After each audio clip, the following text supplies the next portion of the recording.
റിയാസ് കട്ട സ്മാരക junction super league ഫുട്ബോളിന്റെ ഭാഗമായി നോർത്ത് കാരശ്ശേരിയിൽ വിജയികൾക്കുള്ള ട്രോഫികളുടെ പ്രദർശനവും വിളംബരജാഥയും സംഘടിപ്പിച്ചു. ചടങ്ങിൽ നജ്മുദ്ദീൻ സ്മാരക ever rolling trophy revealing Thiruvambady MLA Lindo Joseph നിർവഹിച്ചു.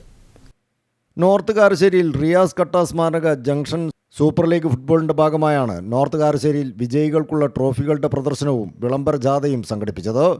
ചടങ്ങിൽ നജ്മുദ്ദീൻ സ്മാരക ever rolling trophy revealing Thiruvambady MLA Lindo Joseph നിർവഹിച്ചു.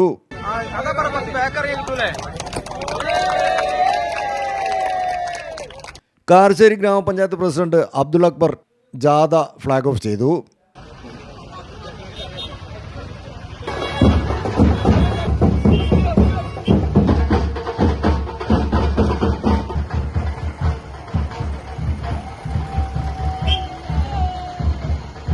വാർഡ് മെമ്പർമാരായ TM ജാഫർ, NK അൻവർ എന്നിവർ മുഖ്യാതിഥികളായിരുന്നു.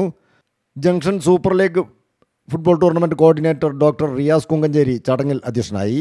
ചെയർമാൻ വസീം കോയങ്ങോറൻ, ഫായിസ് KK, ജൂബിൻ കോയങ്ങോറൻ, അമൽ കോളറമ്മൽ, വിഷ്ണു കോളറമ്മൽ, ഷെരീഫ് കോളറമ്മൽ, ആബിദ് മാടാമ്പുറം, ഷാമിൽ മാടാമ്പുറം, ജാഹിൽ കോളറമ്മൽ, തശ്രീഫ് ബുസ്താൻ തുടങ്ങിയവർ പരിപാടിക്ക് നേതൃത്വം നൽകി. News bureau, Mukkam.